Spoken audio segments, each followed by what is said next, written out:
جیسا کہ میں نے پہلے عرض کیا تھا کہ ہماری فہرست میں ایک انتہائی معتبر، معظم، محترم، مفخم، مکرم شخصیت کا بھی نام ہے، جو ہر دل عزیز شخصیت ہیں، اللہ تعالیٰ نے گوناگون صلاحیت سے انہیں نوازا ہے۔ آج یوم حقوق اقلیت کی مناسبت سے انہی کا خطاب ہونا ہے۔ میں ایک دو شعر ان کے حوالے کرتا ہوں۔ سنا ہے اس کو بھی ہے شعر و شاعری سے شغف، سنا ہے اس کو بھی ہے شعر و شاعری سے شغف، سو ہم بھی معجزے اپنے ہنر کے دیکھتے ہیں۔ سنا ہے بولے تو باتوں سے پھول جھڑتے ہیں، سنا ہے بولے تو باتوں سے پھول جھڑتے ہیں، یہ بات ہے تو چلو بات کر کے دیکھتے ہیں۔ میں نے بات کر لی، اب حضرت مولانا ڈاکٹر محمد طارق صاحب بات کریں گے اور آپ سب دیکھیں گے کہ انشاءاللہ کس طرح پھول جھڑتے ہیں۔ تشریف لائیں ڈاکٹر صاحب اور اپنی معلومات کی ترسیل کریں۔ جزاک اللہ۔ الحمدللہ رب العالمین والصلاة والسلام علی سید الانبیاء والمرسلین وعلی آلہ وصحبہ اجمعین، اما بعد فاعوذ باللہ من الشیطان الرجیم، بسم اللہ الرحمن الرحیم۔ کم من فئۃ قلیلۃ غلبت فئۃ کثیرۃ بإذن اللہ واللہ مع الصابرین۔ صدق اللہ العظیم۔ کچھ سمجھ کر ہی ہوئے تھے موج طوفان کے رقیب، کچھ سمجھ کر ہی ہوئے تھے موج طوفان کے رقیب، ورنہ ہم بھی جانتے تھے عافیت ساحل میں ہے۔ مدرسہ مظہر العلوم کے رئیس المدرسین حضرت مولانا ریاض الدین صاحب نعمانی اور اسٹیج پر تشریف فرما یہاں کے معزز و مکرم اساتذہ کرام اور موجود تمام مکرم اساتذہ کرام، معلمان، طالبات و طلباء، آج کا یہ دن آپ حضرات کو معلوم ہے کہ یوم حقوق اقلیت کی مناسبت سے منایا جاتا ہے۔ ہر سال 18 نومبر کو یہ دن 18 دسمبر کو یہ دن منایا جاتا ہے، اور سن 1992 سے یہ دن منایا جا رہا ہے جب اقوام متحدہ کی جانب سے اقلیتی حقوق کا اعلامیہ جاری ہوا تھا۔ آج بھی ہم اسی مناسبت سے اور اسی تذکرے کے لیے یہاں جمع ہوئے ہیں۔ پوری دنیا میں یہ دن منایا جاتا ہے اور اقلیتوں کے لیے ہر ملک میں یہ دن خاص اہمیت رکھتا ہے۔ ہمارے ملک ہندوستان میں مختلف اور گوناگون اور متنوع قسم کے اقلیتیں پائی جاتی ہیں۔ کہیں لسانی اقلیتیں ہیں، کہیں تہذیبی اقلیتیں اور مذہبی اقلیتیں موجود ہیں۔ ہندوستان کے پس منظر میں جب ہم اقلیت کی بات کرتے ہیں تو مذہبی اقلیت مراد ہوتی ہے، جس میں مسلمانوں کے ساتھ 5 اور مذاہب کے ماننے والے شامل ہوتے ہیں۔ کل 6 مذاہب کے ماننے والے اقلیت شمار کیے جاتے ہیں۔ اقلیتوں کے حقوق کے لیے آزادی کے بعد سے جو ہمارے قائدین تھے اور جنہوں نے اس ملک کے آئین کو ترتیب دیا، اس ملک کے لیے ایک دستور بنایا، اس میں اقلیتوں کے حقوق کو محفوظ کیا۔ اور آزادی سے پہلے بھی وہ کہ مسلمان یہاں اقلیت میں تھے، مگر تقسیم ملک کے کاری ضرب کے بعد وہ اقلیت جو بہت بڑی تھی وہ ذرا مختصر ہو گئی۔ وہ کہ آج بھی مسلمان اس ملک میں دوسری بڑی اکثریت یا سب سے بڑی اقلیت ہے، اور اس ملک کے دستور میں، آئین میں ان کے لیے حقوق کو محفوظ کیا گیا ہے۔ وہ آزادیاں، وہ مواقع، انہیں بھی دستیاب ہیں اور برابر دستیاب ہیں جو دوسرے مذاہب کے ماننے والے یا اکثریت کو حاصل ہے۔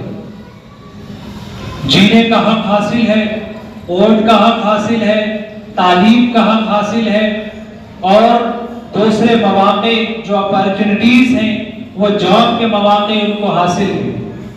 اور آئین و دستور نے اس بات کی وضاحت کی ہے کہ اس ملک میں رہنے والے ہر شہری کو برابر کا حق حاصل ہے، اور کسی بنیاد پر خواہ وہ لسانی ہو، مذہبی ہو، یا تہذیبی ہو، یا علاقائی ہو، یا نسلی ہو، یا رنگ کی بنیاد پر کوئی تمیز کسی کے ساتھ نہیں کی جائے گی، کسی کے ساتھ امتیازی سلوک نہیں برتا جائے گا۔ اور اس ملک میں تمام مسلمانوں کو ویسے ہی حقوق حاصل ہیں جیسے اس ملک کی اکثریت کو حاصل ہے۔ ہم وہ تمام مواقع حاصل کر سکتے ہیں جو یہاں کی اکثریت حاصل کرتی ہے۔ اور جس طرح دنیا کے پورے منظرنامے کو آپ اٹھا کر دیکھیے تو یہ بات نظر آئے گی کہ بہرحال جو لوگ اقلیت میں ہوتے ہیں، اقلیت کے مسائل الگ ہوتے ہیں، ان کا جو کرب ہوتا ہے، ان کی جو تکلیف ہوتی ہے، ان کا جو احساس ہوتا ہے وہ الگ انداز کا ہوتا ہے۔ وہ وہی شخص محسوس کر سکتا ہے جو اقلیت میں ہو۔ اور جہاں جہاں جمہوریتیں قائم ہیں وہاں اقلیتوں کو بیشتر جگہوں پر وہ حقوق دیے جاتے ہیں اور برابر کا ان کو حصہ مانا جاتا ہے۔ البتہ کچھ امتیازی سلوک مختلف جگہوں پر دیکھنے کو ملتا ہے، خواہ اس کو حکومت کی پشت پناہی حاصل ہو یا نہ ہو، لیکن ایک خاص سیاق کی وجہ سے، ایک خاص منظرنامے کی وجہ سے کچھ چیزیں ایسی ضرور پیش آ جاتی ہیں جو باعث تکلیف ہوتی ہے۔ لیکن اسی کے ساتھ یہ بات بھی یاد رکھنا چاہیے کہ وقت اور حالات پہ رونے سے وقت نہیں بدلتے، نوحہ کرنے اور مرثیہ پڑھنے سے دل کا درد تو کم ہو جاتا ہے مگر مردے زندہ نہیں ہوتے۔ حالات جو بھی ہوں، جیسے بھی ہوں، فیوریبل ہو یا نہ ہو، بہرحال حقیقت کو تسلیم کرنا ہے اور زمینی صورتحال کو سمجھنا ہے۔ طوفانوں سے آنکھ ملاؤ، سیلابوں پر وار کرو، طوفانوں سے آنکھ ملاؤ، سیلابوں پر وار کرو، پتواروں کا چکر چھوڑو، تیر کے دریا پار کرو۔ حالات جیسے بھی ہیں، جو بھی ہیں، ہمیں اسی میں جینا ہے۔ ہم مانتے ہیں، یہ ملک مانتا ہے، اس ملک کی اکثریت مانتی ہے کہ ہم اس ملک کے برابر کے شہری ہیں، اور یہی وجہ ہے کہ جب بھی حالات نامساعد ہوتے ہیں، ناموافق ہوتے ہیں، بہت سے حق پسند لوگ ایسے ہیں جو ہماری پشت پناہی کے لیے کھڑے ہوتے ہیں، ہمارے لیے آواز بلند کرتے ہیں، ہماری بات حکومت تک پہنچانے کی، ایوانوں تک پہنچانے کی کوشش کرتے ہیں اور پہنچاتے ہیں۔ لیکن ضرورت اس بات کی ہے کہ ہم ایسے لوگوں کا بھی سہارا بنیں اور وہ مواقع عطا کریں ان کو کہ جس سے ان کو تقویت حاصل ہو، وہ آوازیں مزید مضبوط ہوں، ہم ان آوازوں کے ساتھ شامل ہوں اور ان آوازوں کو مضبوط کرنے کا ذریعہ بنیں۔ حالات مشکل ضرور ہیں، اس سے مشکل حالات بھی ہم نے دیکھے تھے۔ ہمارے پرکھوں نے، ہمارے بڑوں نے، ہمارے اکابرین نے اس ملک میں رہنے کا جو فیصلہ کیا تھا وہ یہ جانتے تھے، وہ ناواقف نہیں تھے کہ اس ملک میں کیا حالات پیش آ سکتے ہیں، مگر انہوں نے اس زمین کے چھوٹے سے اس زمین کے چھوٹے سے ٹکڑے کو لینا پسند نہیں کیا، بلکہ انہوں نے اپنے پرکھوں کی اس وراثت میں رہنا پسند کیا، اور وہ جانتے تھے کہ عافیت ساحل میں ضرور ہے مگر ہمیں طوفانوں کا مقابلہ کرنا ہے۔ اور تاریخ ہماری یہ بتاتی ہے کہ ہم وہ طوفانوں سے مقابلہ کرتے رہے ہیں اور جیتتے رہے ہیں اور فتح حاصل کرتے رہے ہیں۔ اقلیت ہو یا اکثریت ہو، تعداد میں کہیں کم ہو یا زیادہ ہو، لیکن اصل فرق اس بات سے پڑتا ہے کہ تب وہ تعداد مفید کتنی ہے، ضروری کتنی ہے۔ اس لیے اس ملک میں ہمیں اپنے وجود کو باقی رکھنا ہے۔ وہ آئین جو ہم کو حق دیتا ہے اس کی حفاظت کے لیے ہمیں کھڑے ہونا ہے۔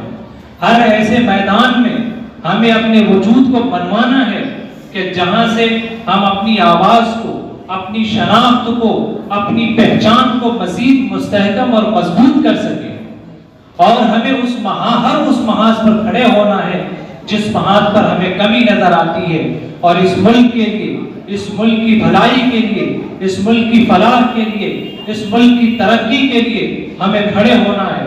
کل بھی اور آج بھی، کل ہم کھڑے تھے، اس ملک کو ہم نے بہت کچھ دیا ہے، ہمیں کمزور ہونے کی، بزدل ہونے کی، ڈرنے کی یا خوف کھانے کی چندہ ضرورت نہیں ہے۔ ہماری تاریخ اس ملک میں بہت روشن ہے۔ یہ کوئی آج اگر مشکل حالات ہیں تو یہ کوئی آج نہیں ہم دیکھ رہے ہیں، ہماری تو تاریخ مشکل حالات دیکھنے کی رہی ہے۔ اور آپ یاد رکھیے کہ بہترین لوگ اسی وقت تیار ہوتے ہیں جب مشکل حالات پیش آتے ہیں۔ آشائشوں میں، نعمتوں میں، خوشحالیوں میں ضروری نہیں ہے کہ وہ افراد تیار ہوں اور وہ مضبوط دل تیار ہوں، وہ مضبوط لوگ تیار ہوں جو حالات کا مقابلہ کرنا جانتے ہوں، جو مشکلوں کو آسانی میں بدلنا جانتے ہوں۔ بس اتنی چند باتوں کے ساتھ میں اپنی بات ختم کرتا ہوں اس شعر کے ساتھ کہ جگنوؤں تم کو نئے چاند اگانے ہوں گے، جگنوؤں تم کو نئے چاند اگانے ہوں گے، اس سے پہلے کہ اندھیروں کی حکومت ہو جائے۔ بہت شکریہ۔ ماشاءاللہ، جزاک اللہ، بہت خوب، جزاک اللہ خیرہ۔